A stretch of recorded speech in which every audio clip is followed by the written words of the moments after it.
రేవంత్ రెడ్డి ప్రాధేయపడుతున్నాడు వాళ్ళ కాంగ్రెస్ పార్టీ ఎమ్మెల్యేలను, Congress party ఎమ్మెల్సీలను, Congress party నాయకులను.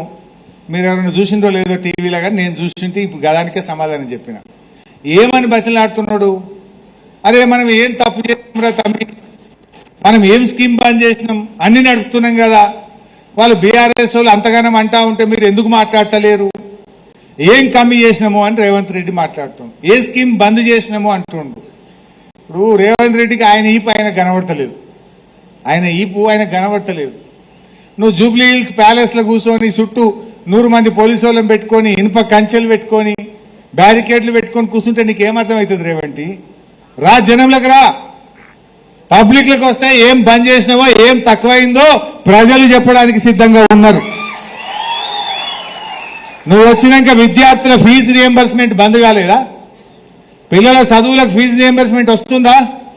20 లక్షల మంది పిల్లల ఎస్సీ ఎస్టీ బీసీ పిల్లలకు 2.5 సంవత్సరాల నుంచి ₹1 ఇవ్వకుండా పిల్లల చదువు లాగం చేసినావు రేవంత్ రెడ్డి. ఏం బంద్ చేసినావంటే నీకేం అర్థమవుతున్నది?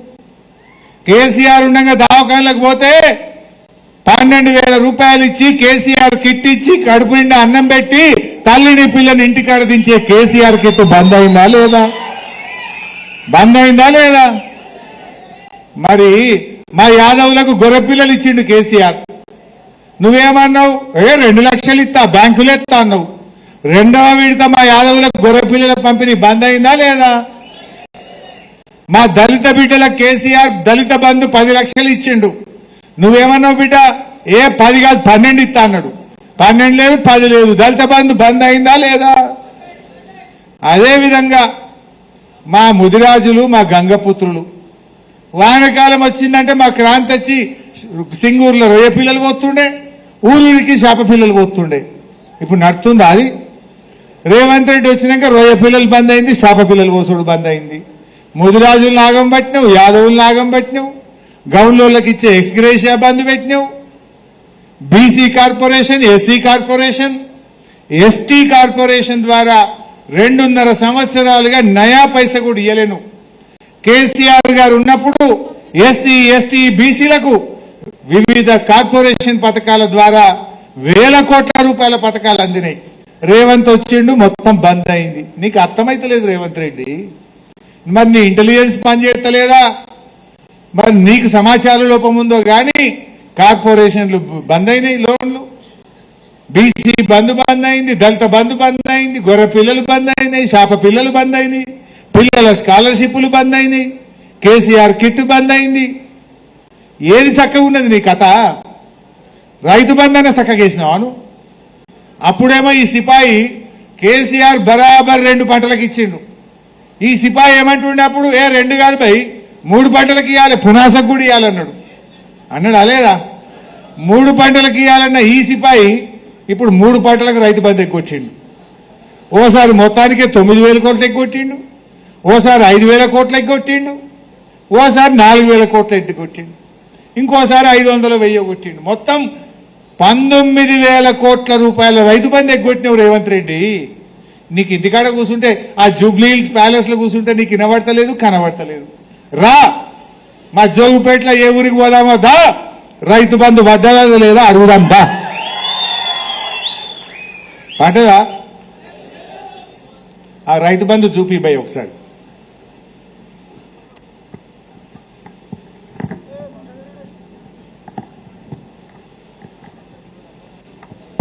రెడీ లేవా బాబు? రైతు బంధు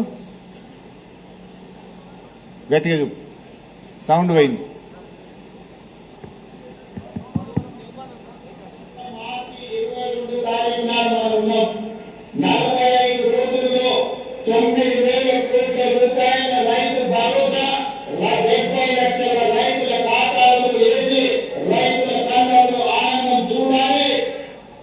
ఇది మొన్న యాసంగిది సిద్దిపేటకు వచ్చిండు మా దగ్గరికి. ఇది సిద్దిపేటలో మాట్లాడిన మాట. యాసంగి అప్పుడు సిద్దిపేటకు వచ్చి 1 ఎకరం వేసాడు. వేసి అది మార్చి 22, 45 రోజుల్లో 9,000 కోట్లు వేస్తా, రైతు బంధు పండుగ చేస్తా. ఇక నరికేదే నరికిండు సిద్దిపేటలో. పోయిండు కదా అంటే 45 రోజులు పోయి 100 రోజులు అయింది. యాసంగి ఎగబెట్టిండి, ఇప్పుడు వానకాలం షురువు చేసిండు. అంటే మనం మర్చిపోతాం, అంత అమాయకులం, యాసంగి ఎగ్గొట్టినా ఇక అంత మర్చిపోతారు వానకాలం ఎత్తే అనుకుంటుండు. ఆ స్క్రీన్ మొత్తం అది షీట్ పెట్టు. ఒక్క యాసంగి ఎగ్గొట్లే, ఇట్లా 3 పంటల నర ఎగ్గొట్టిండు. 19,000 కోట్ల రూపాయల రైతు బంధు ఎగ్గొట్టిండు. మరి రేవంత్ రెడ్డి నేను ఏం బంద్ చేసినా మీరు మాట్లాడుండ్రి అని మీ ఎమ్మెల్యేలు నిలబడుతుంది. ఎమ్మెల్యేలు ఊళ్ళల్లో పోతే జనం తిరగబడుతున్నారు, ఉరికిస్తున్నారు. ఏమైనా రైతు బంధు ఎప్పుడు ఎత్తవురా అని అడుగుతలేరా? మరి మాట్లాడంటే ఏం మాట్లాడాలి? నీ స్కామ్ల మీద మాట్లాడమంటావా? హ్యామ్ రోడ్లలో స్కామ్ చేసినాం, గురుకుల టెండర్లలో స్కామ్ చేసినాం, పంచాయతీరాజ్లలో స్కామ్ చేసినాం, లేకపోతే మన విద్యుత్ స్కామ్ చేసినాం, సివిల్ సప్లైస్ వడ్లలో స్కామ్ చేసినాం, హైడ్రాలో స్కామ్ చేసినాం, హిల్ టీపీలో స్కామ్ చేసినాం, బొగ్గుల స్కామ్ చేసినాం, సింగరేణిలో స్కామ్ చేసినాం. పెద్ద లిస్టు చదవమంటే ఏమని మాట్లాడాలి మీ కాంగ్రెస్ నాయకులు? నీ స్కాముల మీద మాట్లాడమంటావా? వాళ్ళు మాట్లాడనీయకుండా వాళ్ళ ముఖం లేకుండా చేసినావు.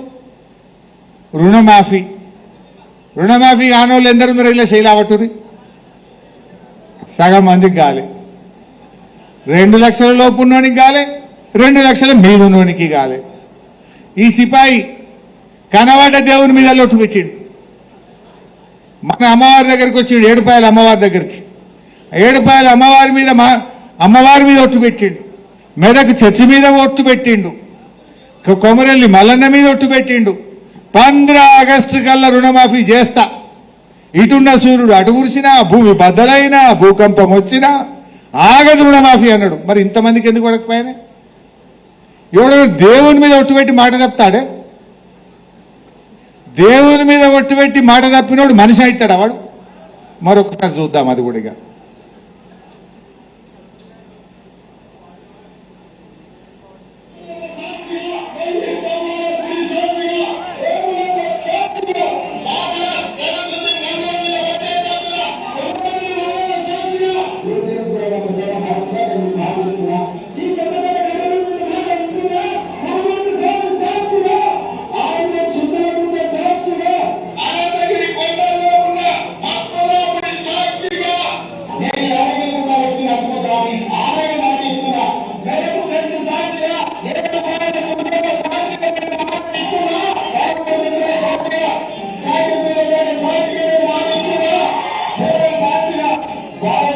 సాక్షిగా నేను మాట ఇస్తున్నా.